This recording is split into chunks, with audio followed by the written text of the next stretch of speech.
Hi, everyone, and welcome to another Business Edge podcast. My name is Phil Mattia. We have our Business Edge podcast channel here at the Feliciano School of Business. I am with Elisa Charters today. She's the president of Latina Surge National, and our topic of our discussion today is about the Goya boycott and did it work? So thank you, Elisa, for joining me and for this talk. So what I want Elisa to do is to give you a little bit of background about her and what she's done and what she's currently doing now.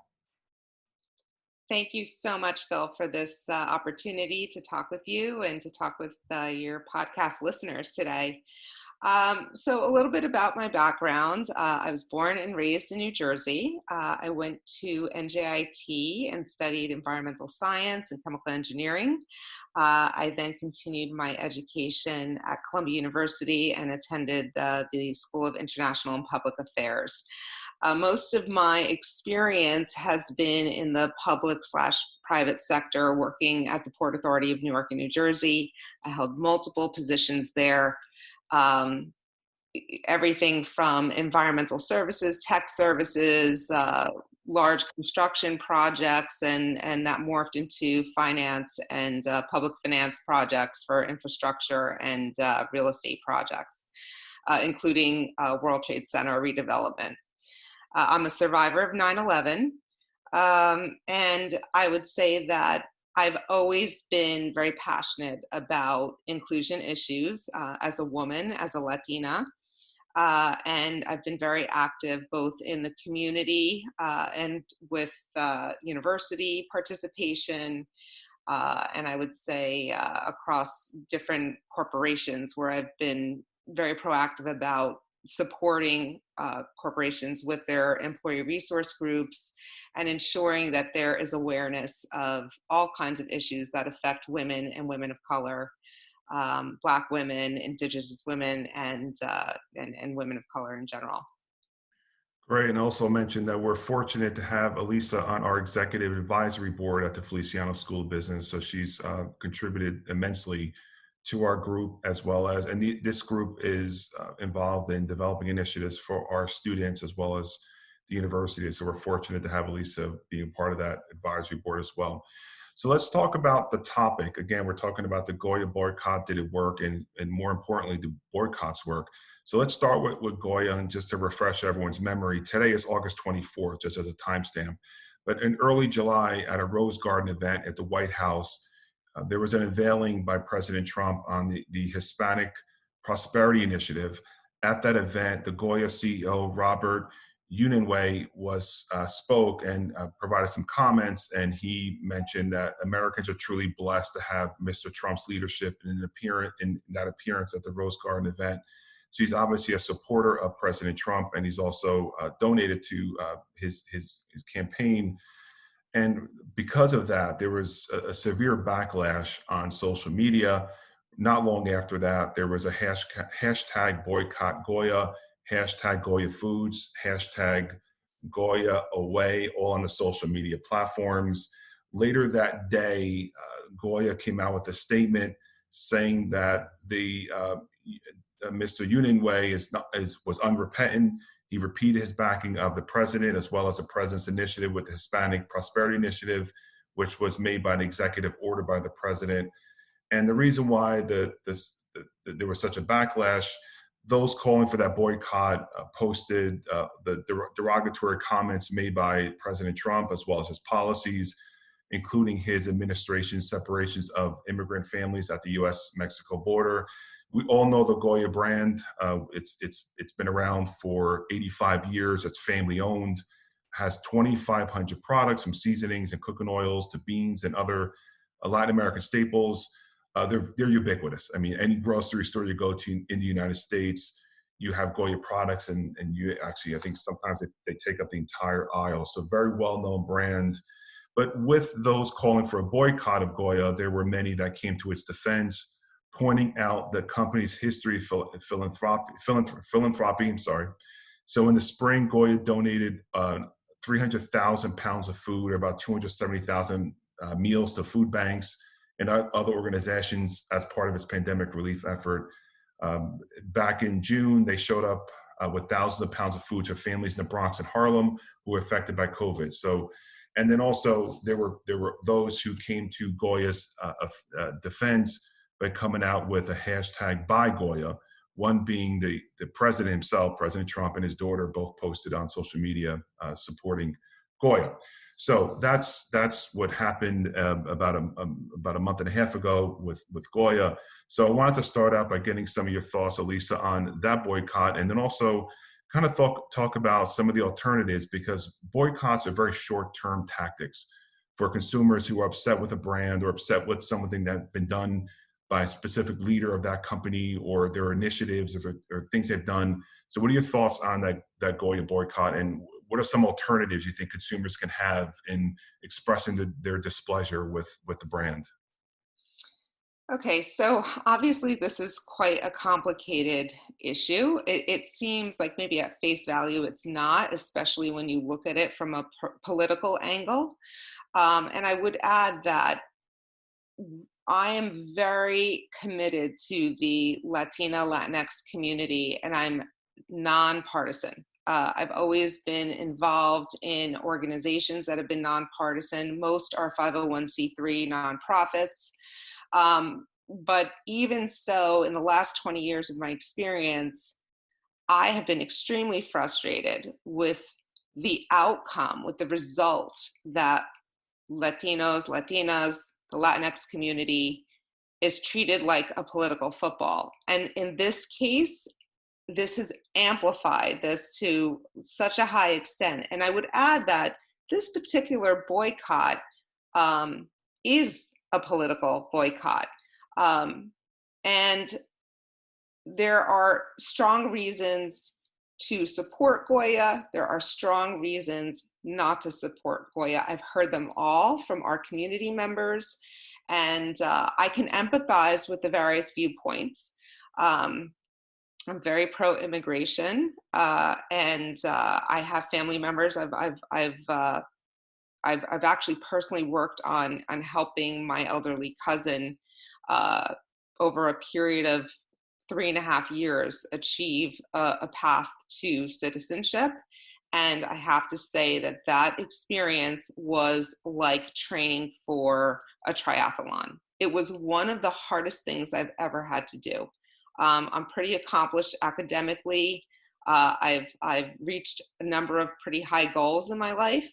But I have to say that was just devastatingly difficult, and I really don't understand how people go through that process and achieve success, given that it's so difficult to do. So I am very pro immigration and pro supporting immigrants. We are a country, a melting pot, and everything we benefit from here is because of diversity of thought.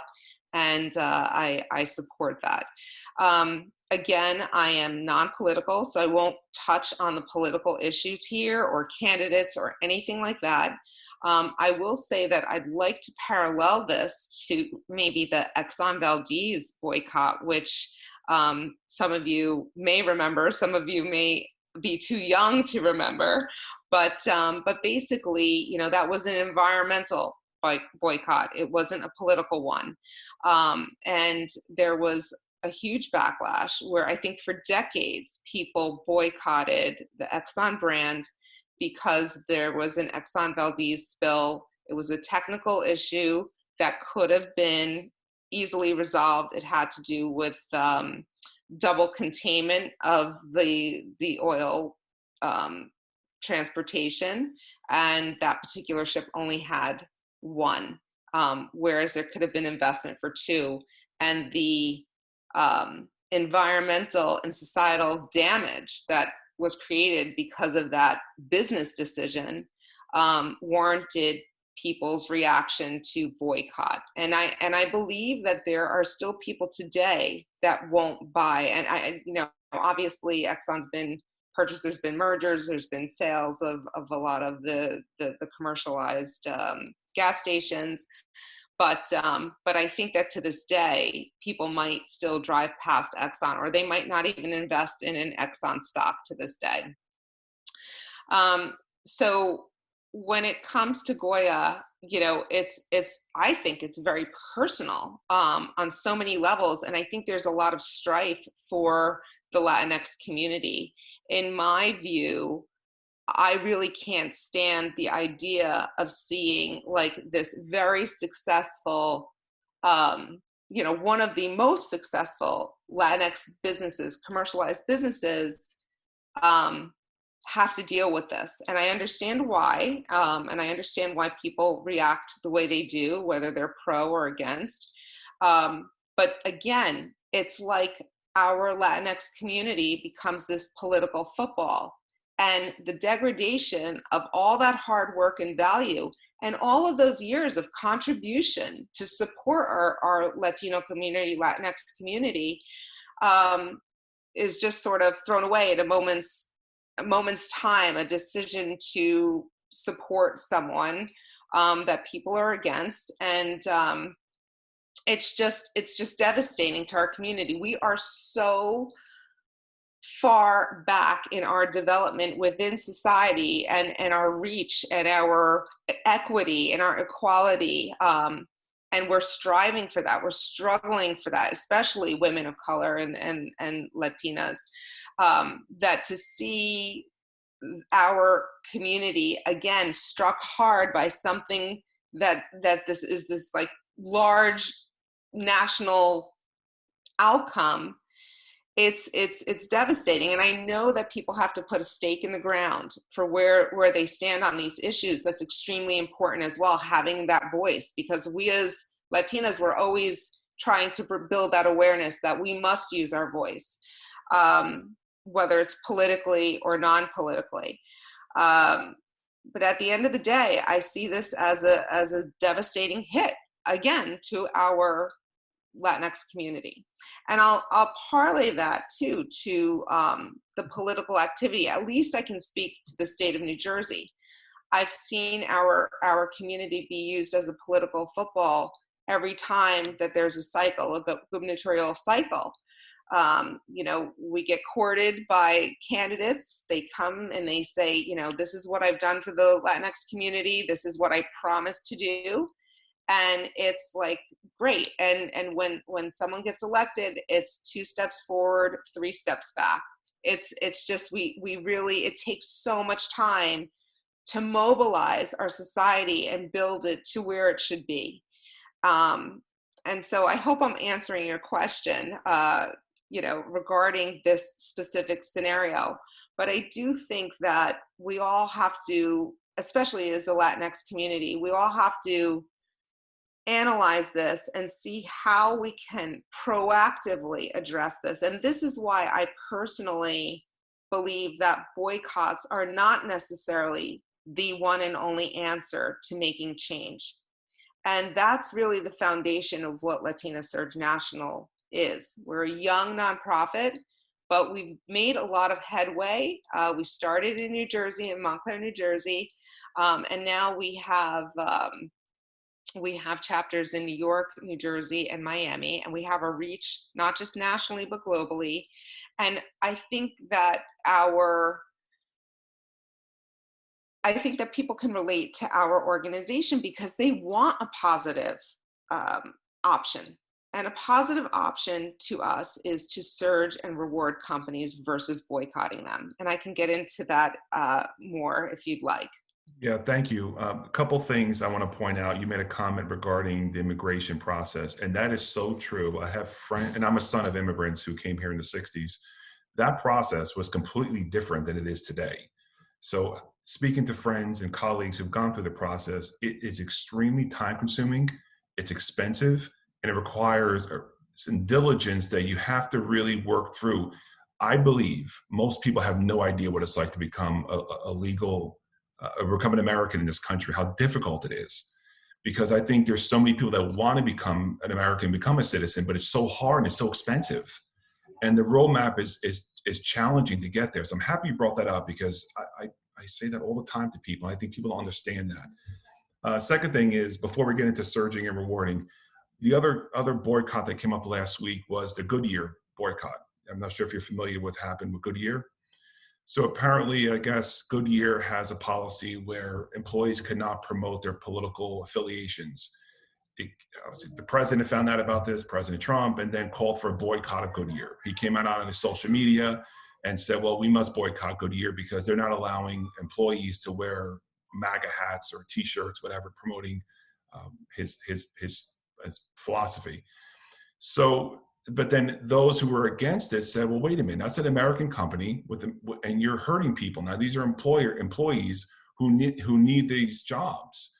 And you saw both sides of it, and I think it now is dissipated. I'm not sure where it is now, but it's become really, this quick reaction to, well, I'm not happy with something that's going on. Well, I'm just going to boycott.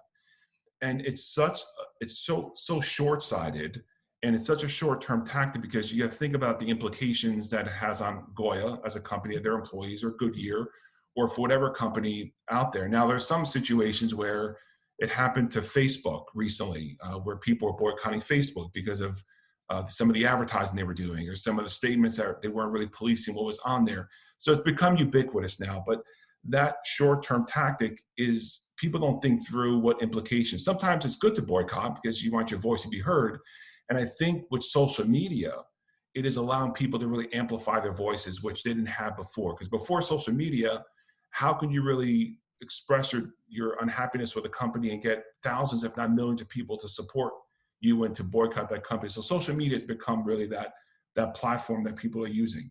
So, and then the other part, now we'll get to surging and rewarding, is no one knows if this actually works. Like with Goya, for example, did the boycott actually work? Did it decline? Did their sales decline? Now you could look at their financial statements. I'm assuming they're not publicly traded, but some of these larger companies. But how do you tie it back to a boycott to say, well, this boycott worked because we saw a 3% decline in sales? How do you attribute it to that? But I don't think you really can. So I think some of these boycotts, they're short term. They're not really looked at months later to see if the boycott actually worked, or if the company changed its opinion or stance or policies to address why people are boycotting them. So let's talk about surging and rewarding, which you and I talked about on a previous call. We're preparing for this, so we'd love for you to tell our listeners more about it. Sure. But I would love to just go back to your first point and just make one comment. And that is, I had mentioned that I'm a survivor of 9/11. And I can also empathize with the idea that we do have to protect our country to a certain level. So I do have the perspective from both sides, both immigration and also, being a survivor of we're approaching our 20-year anniversary of 9/11 next year. And I will never forget all the public servants who risked their lives to try to save people, help people get out. And so, those protections do have to be in the country, but there has to be some sort of balance. So I want to reiterate that I can empathize with that side as well. But immigration cannot be so tediously difficult that people don't have the opportunity to come to this country and contribute in a meaningful way. So I think there needs to be balance, and I think the stakeholders really need to work together to achieve that. As for the second point, talking about being able to be politically active while being, working for a company, it's definitely a shift that I don't believe corporations have had to deal with ever, because they've always had policies in place that if you work for the company while you're on company time, you are supposed to, this is the traditional policies that these companies, these Fortune 500 companies have had, and government, by the way, as well, which I can speak to more, that you couldn't be politically active within the company on company time. You could do anything you wanted to do politically outside the company off company hours, but not using the company as a platform for political engagement. Now, all of these companies have had community and government relations departments, and have had lobbyists. So there has always been a governmental aspect to that interaction, but it's always, I think, monitored by the companies because of risks. And there's a multitude of risks, obviously. The boycott being probably one of the greatest ones.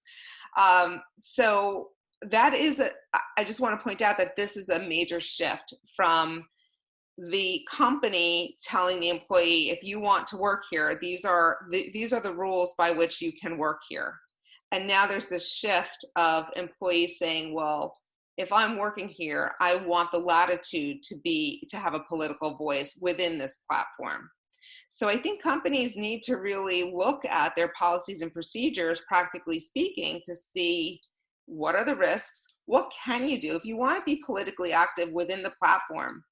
How about expanding the government and community relations and doing something very proactively where there's a win-win for the company and for the employees, so that there aren't these risks down the road of, oh boy, you have an unhappy employee. Retention is a major issue. For diversity and inclusion reasons, retention is a major issue that we can talk about as well. But now with this whole other aspect of a politically charged society, companies really need to look at their policies and procedures and figure out what's going to be a win-win, so that everybody's happy and everybody can still sell their widgets, sell their services, and be productive. Yeah, you mentioned policies and procedures. I just think for companies, it's challenging because they could train their employees, they could put them through extensive training, tell them what they can and can't do.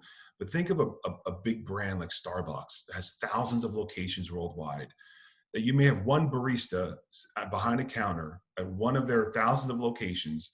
And I just read this story, and I'm not sure if it's true or not, so it's alleged. I'm not sure if it's, I read an article a couple weeks ago that one of the baristas didn't want to serve a police officer. Again, allegedly, so I'm not sure if it's true, but I saw this.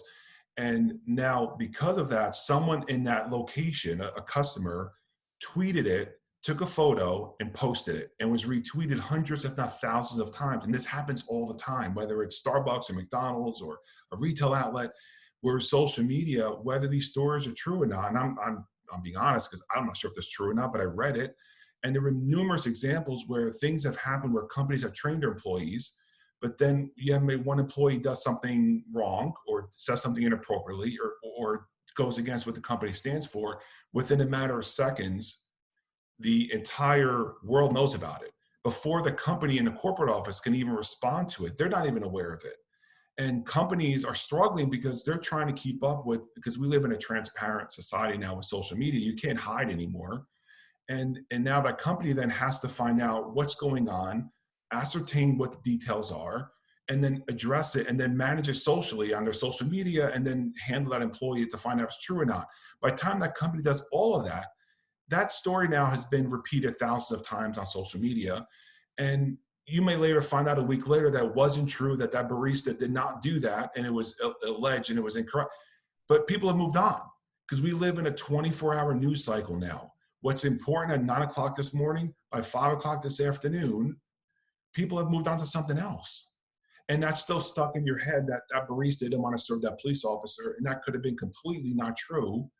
And you'll never know the answer because there's so much news. Whereas 25 years ago, before social media, before the internet, things like this were happening all the time. Whether they were true or not, they were happening. We weren't aware of it and they were controlled. But that's where I think that companies are challenged right now with their policies and procedures, simply because you're always going to have employees that are not going to follow protocol, follow the procedure. And when they do, now the company not only has to manage that employee, they have to manage this mammoth monster called social media that's out there. And now once that hits social, people start boycotting Starbucks. Those who are pro-police will boycott Starbucks. Those are people anti-police will start supporting that customer. It's such a crazy time of managing what's true or not, because we live in such a, and then plus the politics get into it, which was such a hyper political world we're living in right now, especially during a couple months out of the election. It is just such a challenging time, I think, for companies. And to get back to the idea of boycott, you and I spoke about surging and rewarding. I would love for you to talk more about that, and then I'll have some questions for you. But if you could tell our listeners, what is that and what does that entail? Sure, sure. But I'm actually having a reaction to like what you're talking about, because it's almost like you can't ever get your finger on like control of what can happen with social media, and it's the new norm. And I would say a comment to that is that there has to be corporate brand building, not just for products like we have, the cleanest water, or we have the best tires, or whatever, whatever the motto is for that company. There has to be real brand development with society, where society has a built-in trust, a long-standing trust with the company as a corporate social entity that does the right thing. And I think that will help people to stop and think, and not just believe everything they read at that moment's time. Because if you really believe in a product and you really understand who's behind it, how much they're doing, the communication on that end proactively is so important up front. Like, if you have a company that's doing everything in its power towards diversity and inclusion, they're not just marketing to people about, oh, we're diverse, and they show someone who's African American on a poster, but they actually have like the highest numbers in supplier diversity. They're best in class in their diversity and inclusion performance across their industry and maybe in their sector. People will believe first and foremost that company tried to do the best thing. And so when these like knee-jerk situations pop up, I think people will stop and think, you know what, that brand has always been a really great brand when it comes to inclusion or doing the right thing, or they're number one in corporate social responsibility. I'd really like to hear how they're handling this. And that's when a company really is going to have to rely on its reputation, but also to quickly communicate out, look, these are the things, these are part of our principles. These are the pillars of our corporation. And we have exemplified this time and time again, that we support this. Now, maybe this is a one-off. We're sorry that this happened, but this clearly is not what's the fiber of our company and what we stand for. And I think companies don't do that enough. And I think that when we have companies that do this, society stops to say, wow, every time I think of this company, they're always putting their best foot forward in a very meaningful and authentic way to support community members. I believe that, I'm going to listen to what they have to say at least before I have a decision or I retweet this thing that I've heard. So I think that that's really critical. And that really leads into the conversation of surging to reward. The Latinx community has always fallen to the bottom of the barrel in terms of numbers of performance, of inclusion and diversity. And even if companies have matched, let's say, the decade-long census information and percentages, the reality is that a lot of times the company says, oh, well, our profile in our company, diversity-wise, matches the 16% of diversity in this region or in the nation. We're doing great. And the executives move on. What's next? And really, that's not the right answer. The answer is, okay, where are the disparities? We're 16%, but where do the 16% of employees really fall in our company? And they have to look across all the different management levels, operational, administrative, and in many cases in the past, the majority of those employees were falling in the lowest level positions in the company, lowest paying positions, with the least amount of opportunity for growth. And so that's really not the whole story. 16% does not equal 16% at the end of the day in a qualitative measure. Maybe quantitatively it does, but not qualitatively. And people take note of that. And I think that that's what you're seeing today with allyship and with all these companies, really, with what happened with George Floyd. People are now finally, there's been a fire lit under them to say, wow, what have we missed? When all along, in reality, the Latinx community has been trying to communicate this, and I believe the Black community and other communities of color have been communicating this year after year after year. We have had years of reports that have reflected these low percentages of participation, whether it's MWBE supplier participation, both in government and in companies and corporations. We've seen, percentages of, how many CEOs are people of color or women of color. We've seen how many people serve boards, even government boards. I mean, if you look at the state of New Jersey and you look across all of the different agencies, authorities, who's being appointed, and is it really reflective of our society's mix, our diverse society? Probably not. In fact, I know not. And it's not just one report that shows us. We have multiple reports. The Hispanic Association of Corporate Responsibility, they produce reports that reflect percentage participation across different areas, whether it's actual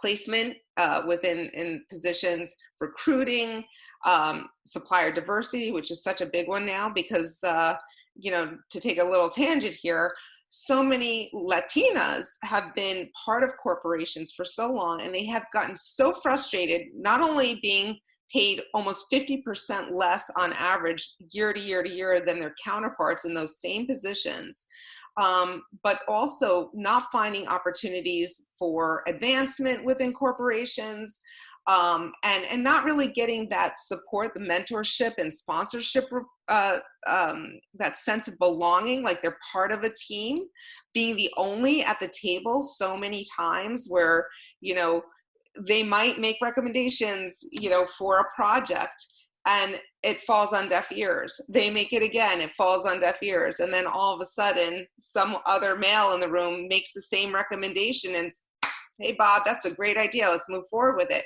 And they get no credit. It's a reality. So companies really have to take on that gender bias training. They have to really exemplify more of an effort and really get results, really show the results, because right now the results are abysmal. You look at Nielsen reports, you look at Catalyst reports, like I said, the ASER reports. Even U.S. Senator Menendez has a report analyzing Fortune 100 companies, and it's by participation. It's interesting to note at the very end of the report, and it's very comprehensive. It's a wonderful report, and I'm so happy that he invests in doing that for us as a society. But you turn to the last page and you see, like, okay, these are the companies that were invited to participate. So it was proactive. So here we were invited to, these companies were invited to participate. You'll see some of them participate, some have responded that they would not participate, and then some didn't respond at all.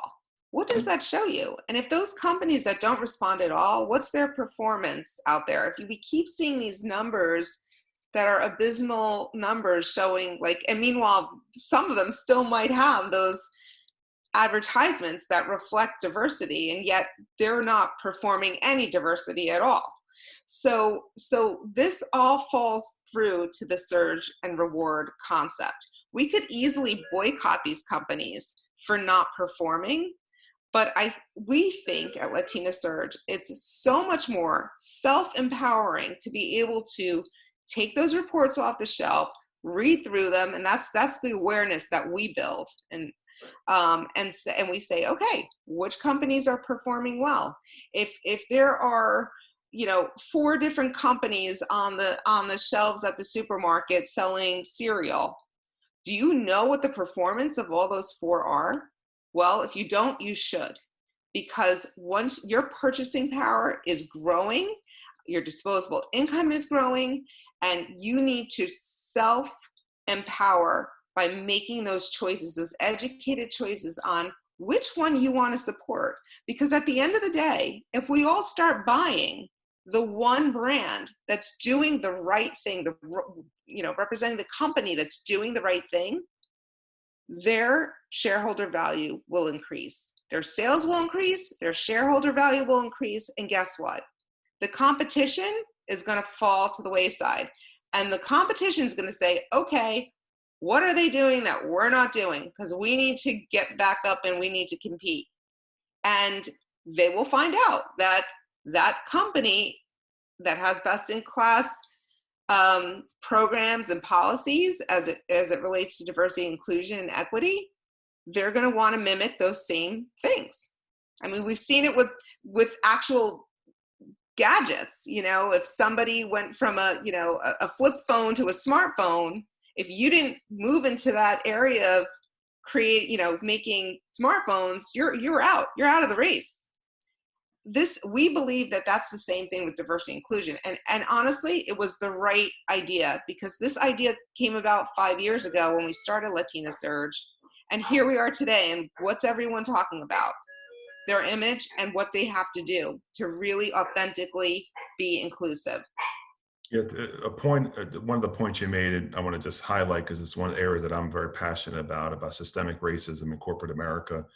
You made a point about this, in the Fortune 500 companies, the last time I checked, there were only 6 African-American presidents, CEOs of the 500, and only 2 African-American females out of 500.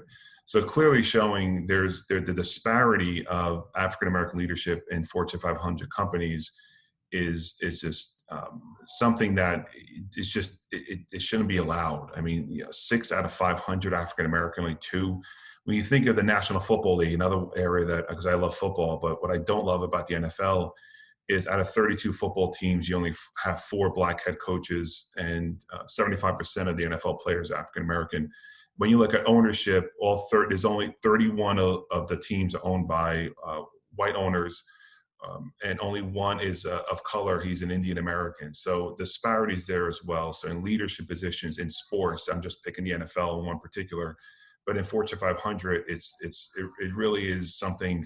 And the best way to describe systemic racism, and a friend of mine described this to me, and it's so great to look at it this way. It's like a tree. You can't look at the branches and the leaves. You have to look at the roots, because if those companies don't have African-American leaders, it's not because the company didn't hire them. It's simply because that started way, way, way back from college, from when that man or woman, that African-American man or woman applied for their first position, what company they worked for, if that company was progressive and wanted to promote people of color. So that happened in that person's early on in their career. So by the time they get to when they're in a latter part of their career, when they should be running companies, it's too late, because they were hitting these roadblocks early on in their career. So that has to start from college straight through. So anyway, I just make a point about something you said, which is, and we can have a whole podcast just on that alone, about systemic racism in corporate America for African American, Hispanic, and women, obviously. So there's those areas that we can have a whole discussion just on that. But let's go have a question about surging to reward. So if you're a consumer and you want to support a brand that has best-in-class programs for diversity, inclusion, and equity, how would a consumer know? So when that consumer, get granular here, they're in the grocery store, they're down that aisle, and there's 16 different razor blades they can buy or whatever. How do they decide which one to pick, and how do they know which companies are supportive of diversity and inclusion? Well, that's how we self-empower. Education is everything, and we have to be responsible. That's something that we talk about at Latina Surge National as well, that we have to take on that responsibility to learn and teach ourselves what that data is. We have to know that before we go to the supermarket. We have to look at these reports. The reports come out. Some of us look at the reports. Some of us read the details of the report. And even those of us that read it sometimes put it right back on the shelf. And then we say, nothing's changed. We're very frustrated. And then the next day, just like social media, we're on to the next issue. And then here it is, a year later, we see the report again. and not much has changed. So we really need to make that change happen ourselves. The onus is upon each individual to really understand that information, but then also talk about it and act collectively towards that end goal. So if a company is doing great, back to your question, what do you need to do? You need to access those reports. If you're on LinkedIn, the Catalyst, Nielsen, they're always pumping out information about, the performance of different companies. Reading the newspaper, reading the news online, really understanding what's going on with different companies, especially and even if you can't do it with every single item that you buy, you can do it with at least one. We all buy gas every day for our cars, or some of us are using electric, but we're all buying cars potentially. There are certain things that we can do. When we go buy a car, when we're ready to buy our lease a car, what's the thought process? Obviously, there's aesthetic reasons to buy a car. Obviously, you need it for transportation. There's economic reasons, gas mileage. There's environmental reasons. Well, there should be a diversity and inclusion reason. There should be a diversity and inclusion reason for every single item that you purchase, as much as you can do, and learn about that product. So when you're learning about the horsepower of the car, the gas mileage, how about learning about what's the structure of the company? How many women are in the company? Is the CEO a woman? Is she promoting other women? What does that company's foundation do? How much of those foundation funds from that automotive company are going to minority communities? Is it 2%? Is it 10%? Is it 50%? That's a good reason to say, you know what? I really like all these aspects of this vehicle. I already had my heart set on it, but now that I know that this company is authentically committed to women like me, what about the designers? Was this car designed by a woman?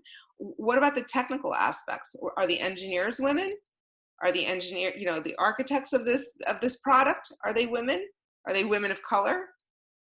Who's doing this? One of the things will be interesting is we live in a society where before we purchase anything, we look at the reviews. We all shop on Amazon. When you want to buy something, you look at the rankings, like the 1 to 5, it's a 4.8, 4.7. You're looking at the reviews. What will be interesting is if there was a diversity and inclusion rating for each brand. So that's put on the label. So if you're buying toothpaste from Colgate or Crest or whatever brand, they would have the diversity and inclusion rating right on there. And you'd have a third party, independent third party, not affiliated with anyone, who would run that rating to say, well, here are the factors, here's a methodology that we go through to determine the rating. So it's in the consumer's face and they could see it and they can make a knowledgeable or educated decision on if they want to purchase that product. Because otherwise I think you and I talked about this on a prior call we were talking about J-Lo and she were to endorse a razor, and you talked me through that. So Venus razor, yes. Yeah, so if you could talk me through that again, and for the listeners. Sure. That's an example I use. And so for decades, when we watched commercials for the sale of razors and shaving cream, it would always be a man shaving his face, right, in the commercial. And then several years ago, it became J-Lo for Venus razors, which was a phenomenal thing. That number one, that they were exemplifying that women too use razors, and also it was a Latina that was being promoted in that commercial, which was wonderful. We were being included, and I think that's great. I think that's very positive, but it's very superficial. It's just the front door, basically. It's just the reception desk of that product. We really need to know who is designing that razor, who's employed to make that razor get to marketplace. Are there any suppliers that are women or Latinas that are getting, involved in the distribution of those razors? Is their CEO, again, someone who's a woman or a Latina? If we only go by, quote, face value, what are we really doing for ourselves? And that's the whole idea, again, of self-empowering. We get to make these decisions. So let's make educated decisions on what we're purchasing. And I think that that's like a very simple way to explain the scenario of what people should be doing day in and day out when they, even credit card companies. Many of us have credit cards. Which credit card companies are very proactive about supporting community members? Not only is it like the interest rates, but who are they charging interest? What are the terms and conditions? If somebody, can't pay their bill this month, does it automatically go to 20% from 7% or 3% or whatever the initial, is that hurting our community, knowing that our community, especially during these COVID times, like who's really proactively doing great things for our community? This is a great snapshot of what's happening with COVID, because COVID has also really amplified any disparities to date for women and women of color. And so what companies out there are really making an effort to support them? And that goes back to that example earlier that you used about not serving a police officer. I think if people knew that companies were really out there trying to support women during this COVID situation, I think they would think twice about judging them for a misstep. Yeah, your example, and that's why I pointed it out with J-Lo endorsing that razor company, because it's very easy for companies to have she's a brand. I mean, she's like Oprah, she's like Michael Jordan, she's a brand. If it takes someone like her who's known around the world, it's very easy, pay a celebrity or a bunch of money, they endorse your product, people look at it and say, oh wow, J-Lo uses it, so I'm gonna buy it. That was very easy to do that, with the exception of coming up with the money. But it's really going past that, which is important to say, to learn about that company, what are they actually doing in that diversity and inclusion space. And you would hope a J-Lo or whoever else, they may have other celebrity endorsements, spokespeople do. It's incumbent upon them to look at that company, because they don't want to be associated with a company that's not supportive of consumers of color or employees of color.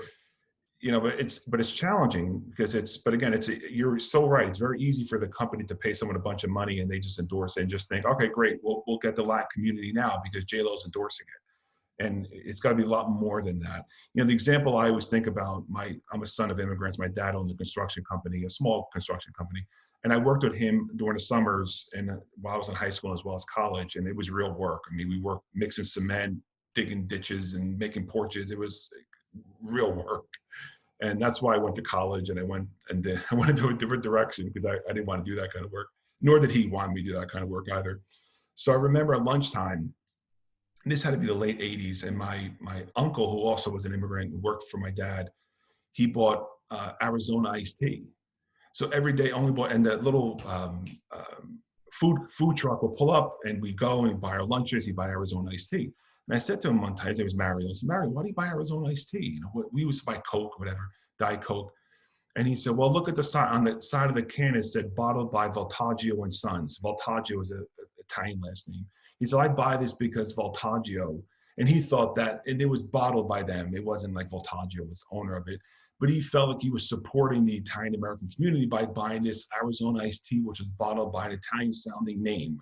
Now, who knows? They may have sold that company, and there may not have been one Voltaggio even owned it, or they may have sold it off. But that was my little example of 30 years ago, where my uncle would only buy that Arizona iced tea because it had an Italian sounding name on a can. So here we are, fast forward 30 years later, and we have to do more than just that, because it's not about the celebrities endorsing it or what their ethnicity is or what their race is. It's really about the company. So when you compare what you're saying, the surging to reward as opposed to these short-term boycotts, when you juxtapose those two, there's a big difference, right? What is the difference or differences between the Goya boycott to what you're recommending of the surging to reward? What are the major differences, and why should consumers not take that knee-jerk reaction just to boycott and take the approach that you're recommending? Well, I think at the end of the day, it affects the same exact thing, and that's shareholder value. That's really why people boycott, because it's going to hurt the company's shareholder value. It's going to hurt their image, their sales will go down, it's going to hurt their shareholder value. Surging to reward also affects shareholder value, but it's proactive. So it's a much more, I would say, long-term way to effectuate change and systemic change. I think a boycott just is very individual to that company, and it doesn't really, while it might scare other leaders and other managers, executive management of other companies, where they have to be more careful about what steps they take, which is a good thing. I think the idea of surging to reward as a society of women of color is much more proactive for the long term, will have a much greater effect across multiple industries, not just that company, that sector, that industry. But, if you think about what's happening in one industry, if we just, let's say we focused on one industry, the auto industry, for instance, and we saw a real change by surging and rewarding, where we're effectuating change across a whole industry because we know the rest will follow.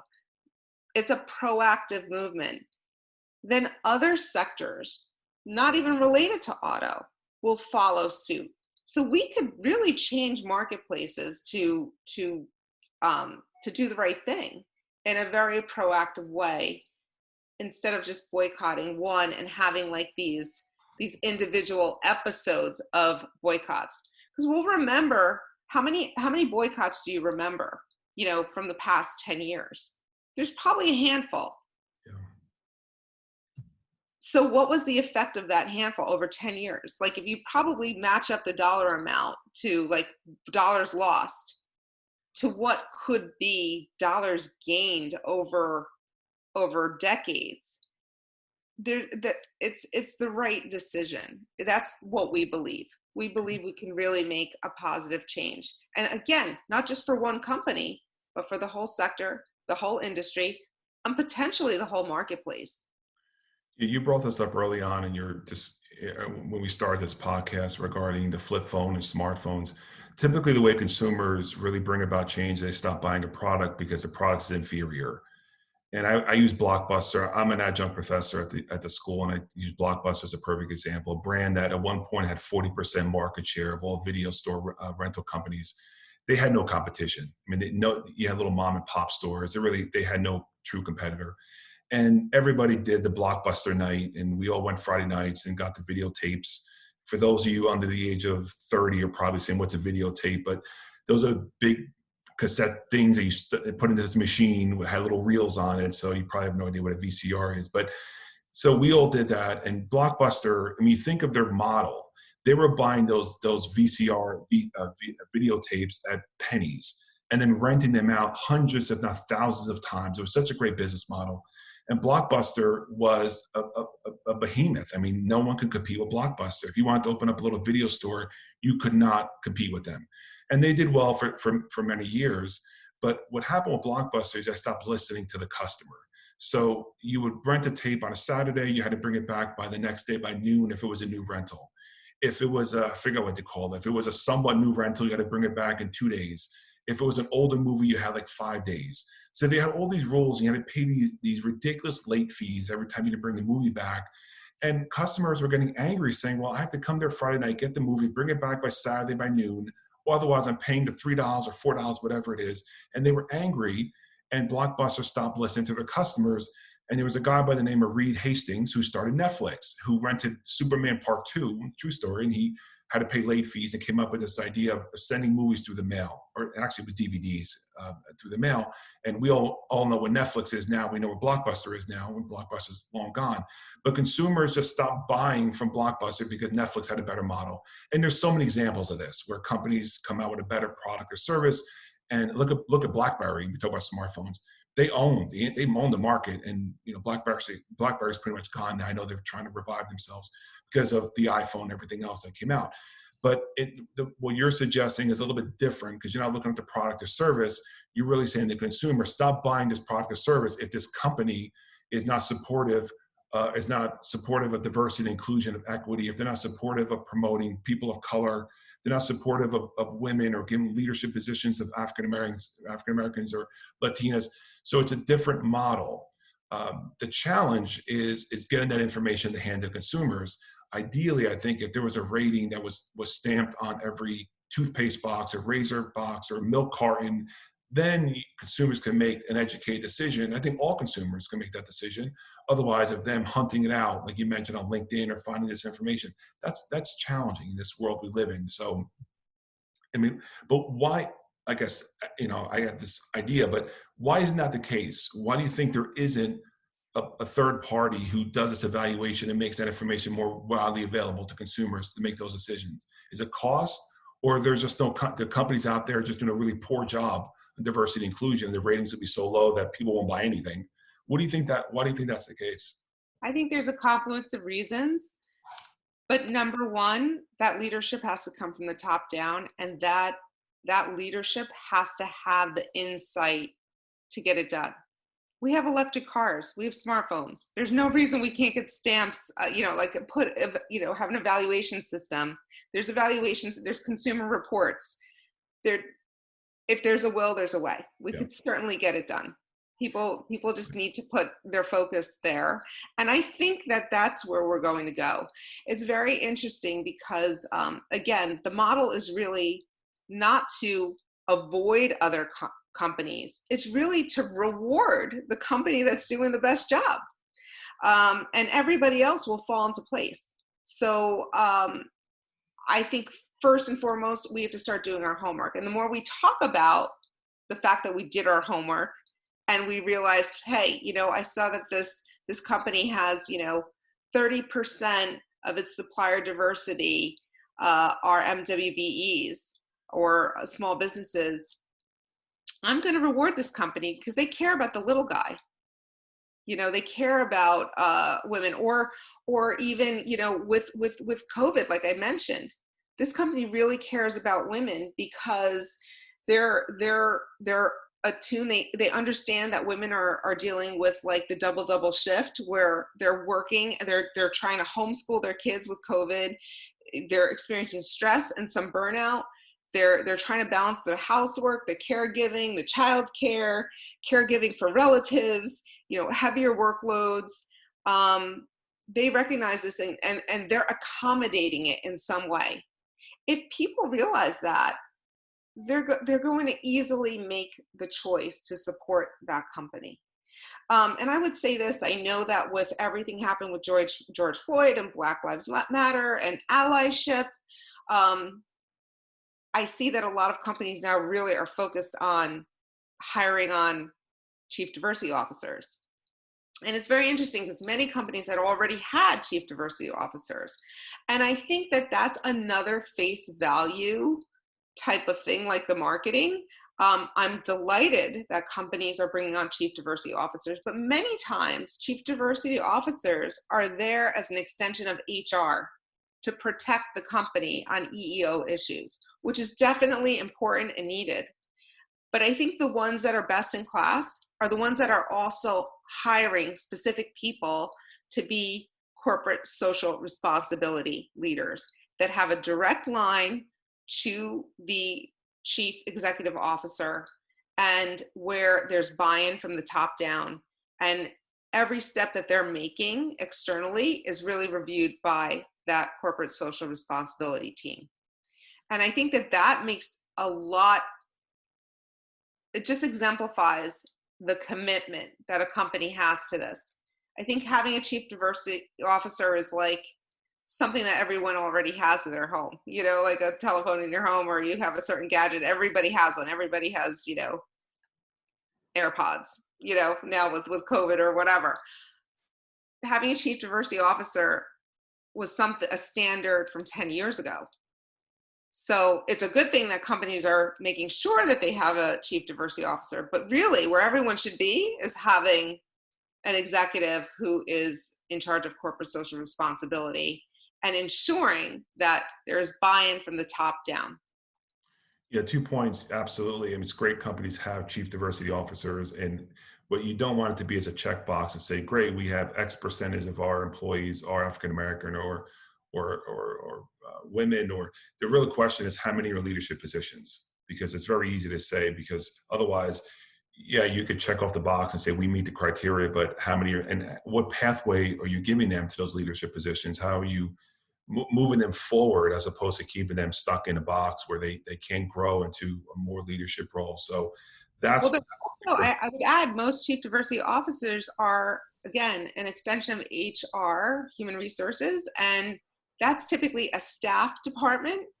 And a lot of times these staff departments are not operating line businesses, so they get minimal budgets. So they can't really do much, and they push the responsibility only because they have to the company ERGs. So then you have company employees who have these employee resource affinity groups to have a safe space, a space where people can talk and maybe network and help each other to get ahead professionally. But then those affinity groups aren't even given a budget. They're given a budget of like $1,500 a year. It's the most preposterous thing. And so it's almost a farce that the company is really supporting its employees, because in reality, they're giving the chief diversity officer no budget to do anything instrumental. But separately, they're basically giving the onus to the employees who are already doing their job, and then secondarily taking on the role of like managing diversity and inclusion for how they want it to be with a $1,500 or $2,000 budget. It's preposterous. yeah. I mean, we So this is like how thin is the ice? yeah, and we can have another podcast just on that. And your point about leadership is so true. It has to come from the leader of that company who's going to make it part of. They have to support it. They have to fund it. They have to get the right staffing involved. Otherwise, it's just something on a PowerPoint slide that just sounds great. Like, oh, great, we have a chief diversity officer, and here's what he or she does, and here are the events that they've organized. Here's the kind of things they've done.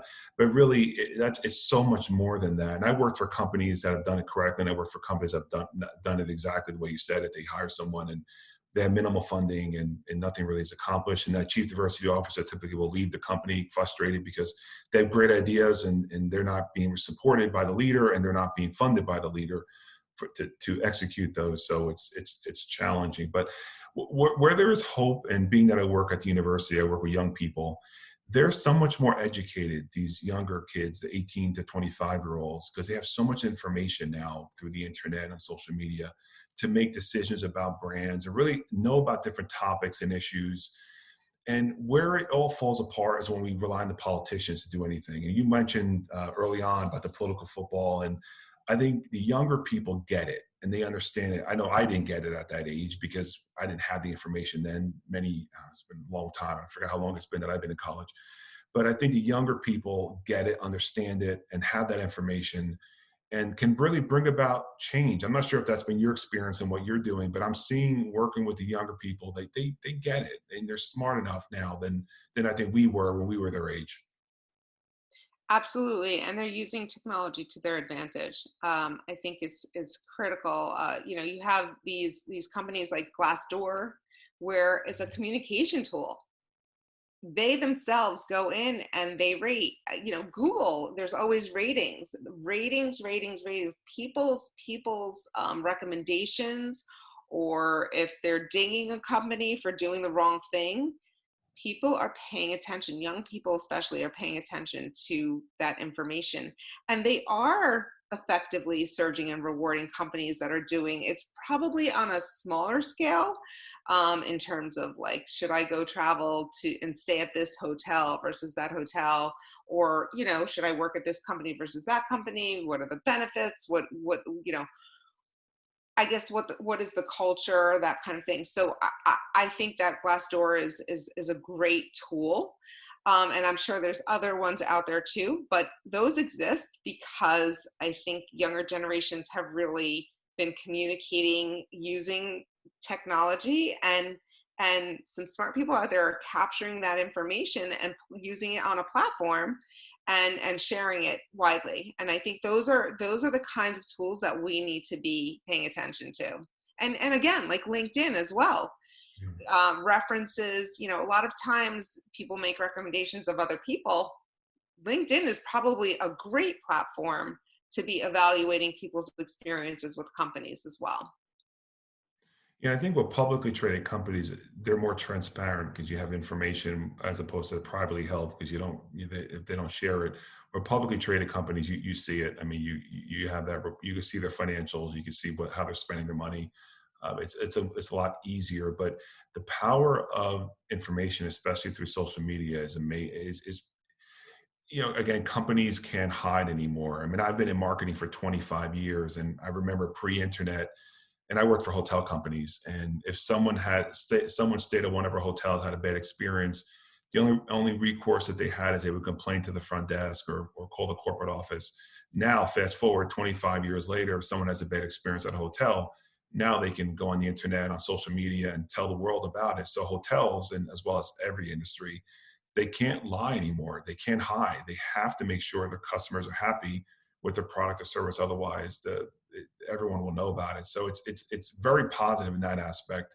But where it becomes, in a way, I think sometimes where people overreact and may put something on the internet or on social media, and it happens all the time, that's false information, and it's spread rapidly. And then a company or a brand, it may not be accurate, and then they're hurt by it, and they don't get that chance to make that statement, as you mentioned early on, where a company can say, here's what we do, here's how we support diversity initiative. And we had one rogue employee at some location who said something inappropriately and that has now been terminated or has been reprimanded. They never get that platform because people just move on. I mean, what you heard about today, by 2 days later, that company may make that statement, but you may not follow that company on Instagram or Facebook, and you'll never know. And that's the hardest part, because as you are, I'm on social media and I have a feed and I'm getting my information that way and I'm seeing things, but then you don't know what happens after that. Just like with Goya, I'm not sure if that boycott's still on. Has it affected Goya? What are the results? Has anyone lost their jobs? Yeah. So it's very hard to know It's if it's true or not. it's very interesting. And moving forward, I would say, our purchasing power online now is critical. How many of us are purchasing on Amazon? We're not even thinking about it. I'm not dinging Amazon. I'm just saying, like, how many of us are purchasing on Amazon and not actually thinking about what diversity performance, inclusion performance they have? I will say this, back in 2016, we did a pilot review with the members of Latina Surge. We basically identified what diversity and inclusion criteria were the most important to Latinas. And they were, opportunities for advancement, inclusion in terms of promotions, recruiting, how much funding was going to foundations, and being supporting different MWBE nonprofits, and not MWBE, but diverse nonprofits. And then, when we evaluated different companies across the board, retailers, we looked at brick and mortar retailers and we looked at online retailers at that point in time. And believe it or not, Jet.com came up as number one. And that company wasn't even publicly traded. Walmart has since purchased Jet.com. But it was number one at that time because it had equal pay. It had 13 tiers of equal pay. So it beat out all of the competition, all of these longstanding companies like CVS, Walgreens, Kmart, so many different companies that were on the list for evaluation. But it came out number one simply because it had equal pay, and no one else had it. So that's, these are the things we need to be asking. Which companies have equal pay, and how are they reflecting that? Yeah, you bring up Amazon, and there's so many stories on both sides where people say Amazon is like a sweatshop-like work environment where workers are urinating in empty bottles because they're only allowed a certain amount of bathroom breaks and they're not being paid appropriately. And then you hear stories about how great Amazon is and how great the benefits are to work there and how great they pay their employees. But I don't know what is true. And that's great about Amazon because we're so used to buying from them and think of what they're doing to retail and everything else. So That's why U.S. Senator Menendez's report is so important, because it reflects what the numbers actually are. And those companies that are proactively participating, number one, the fact that they're willing to proactively participate is huge. You know, there is a risk. You had mentioned earlier, like, are they putting themselves at risk by showing that maybe their numbers are low? Even if a company's numbers are low, they can at least start communicating. We know our numbers are low and we want to do something about it. And this is what we have in place to adjust this. And this is how we'll be tracking. And this is how we'll be communicating to you our performance. We are moving towards a transparent platform.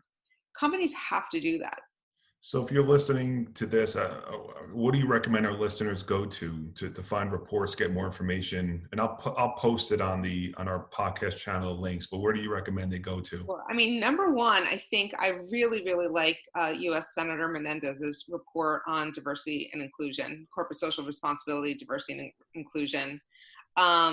I also really like ASER's reports, the Hispanic Association for Corporate Responsibility. Sid Wilson is the president of that organization, and Lisette is in charge of all of the analysis there.